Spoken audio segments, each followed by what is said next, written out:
ಈ ಯಾವ ಕೆಲಸ ಆಗ್ಬೇಕಾದಾಗ್ಲೂ ಕೂಡ ಇಲ್ದಲೇ ಇದ್ದವರು ಪ್ರಧಾನ ಮಂತ್ರಿಗಳು ಬಂದು ಉದ್ಘಾಟನೆ ಮಾಡ್ತಾ ಇದ್ದಾರೆ ಅಂತ ಅಂದಿದ ತಕ್ಷಣನೇ ಬಂದು ಅದಕ್ಕಿಂತ ಮುಂಚೆ ಬಂದು ಇದು ನಾವು ಮಾಡಿಸಿರೋದು, ಇದು 50-50 ಇದ್ರ ನಮ್ದು ಇದೆ ರೀ ಅಂತಂದ್ರೆ ಜನ ಕೇಳುವಂತ ಪ್ರಶ್ನೆಗಳಿದು. ಲ್ಯಾಂಡ್ ಅಕ್ವಿಸಿಷನ್ ಸಮಸ್ಯೆ ಆದಾಗ ಎಲ್ಲಿದ್ರಿ? ಚೈನಾ ಜೊತೆಗೆ ವೀಸಾ ಸಮಸ್ಯೆಗಳಾದಾಗ ಎಲ್ಲಿದ್ರಿ? ಪ್ರೊಡಕ್ಷನ್ ಮಾಡ್ಲಿಕ್ಕೆ ಫ್ಯಾಕ್ಟರಿ ಸೆಟಪ್ ಆಗದಲ್ಲೇ ಇದ್ದಂತ ಸಂದರ್ಭದಲ್ಲಿ ಅವಾಗ ನೀವೆಲ್ಲಿದ್ರಿ?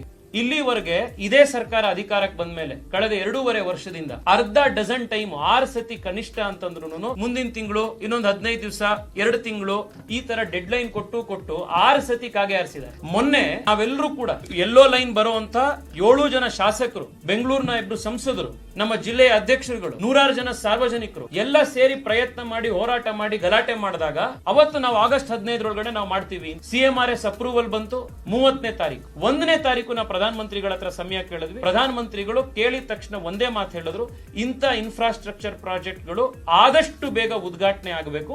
ಪ್ರಧಾನ ಮಂತ್ರಿಗಳು ತಕ್ಷಣದಲ್ಲಿ ಸಮಯ ಕೊಟ್ಟರು. ಆಗಸ್ಟ್ 10ನೇ ತಾರೀಕು 2 ಗಂಟೆ ಒಳಗಡೆ ಮನೋಹರ್ ಖಟ್ಟರ್ ಅವರು ಕೇಂದ್ರದ ಅರ್ಬನ್ ಅಫೇರ್ಸ್ ಮಿನಿಸ್ಟರ್ 10ನೇ ತಾರೀಕಲ್ಲಿ ಪ್ರಧಾನ ಮಂತ್ರಿಗಳು ಬೆಂಗಳೂರಿಗೆ ಬರೋರಿದ್ದಾರೆ ಅನ್ನೋದನ್ನ ಟ್ವೀಟ್ ಮಾಡಿ. ನಮಗೆ ಆತರ ಇದೆ, ಆದಷ್ಟು ಬೇಗ ಇದು ಉದ್ಘಾಟನೆ ಆಗಬೇಕು ಅಂತ. ಯಾರಿಗೆ ಝೀರೋ ಟ್ರಾಫಿಕ್ ಅಲ್ಲಿ ದೊಡ್ಡ ದೊಡ್ಡ ಕಾರಲ್ಲಿ ಓಡಾಡ್ತಾರೆ ಬೆಂಗಳೂರಿನಲ್ಲಿ, ಅಂತವರಿಗೆ ಇದರಲ್ಲಿ ಅರ್ಜೆಂಟ್ ಇರಕ್ ಸಾಧ್ಯನೇ ಇಲ್ಲ. ಮೆಟ್ರೋ ಬಳಸುವಂತದ್ದು ಸಾಮಾನ್ಯ ಜನ, ಬಸ್ ನಲ್ಲಿ ಓಡಾಡುವಂತದ್ದು ಸಾಮಾನ್ಯ ಜನ, ಅವ್ರಿಗೆ ಅರ್ಜೆಂಟ್ ಇದೆ ಇದು ಬೇಗ ಓಪನ್ ಆಗಬೇಕು ಅಂತ. ಬೇಗ ಓಪನ್ ಮಾಡಿ ಅಂತ ಕೇಳಿದ ತಕ್ಷಣನೇ ನೀವು ಚಿಕ್ಕ ಹುಡುಗ, ಅರ್ಜೆಂಟು, ಅನುಭವ ಇಲ್ಲ, ಈ ತರದ್ದು ಮಾತುಗಳನ್ನ ಆಡಿದ್ರೆ ರೋಡ್ ಅನ್ನ ಆದಷ್ಟು ಬೇಗ ಓಪನ್ ಮಾಡಿ ಅಂತ ಕೇಳದೆ ಇವತ್ತು ರಾಜ್ಯ ಸರ್ಕಾರದಲ್ಲಿ ಸಮಸ್ಯೆ ಆಗ್ಬಿಟ್ಟಿದೆ. ಪ್ರಾಜೆಕ್ಟ್ ಅನ್ನ ಆದಷ್ಟು ಬೇಗ ಕಂಪ್ಲೀಟ್ ಮಾಡಿ ಅನ್ನೋದೇ ದೊಡ್ಡ ತಪ್ಪಾಗೋಗಿದೆ.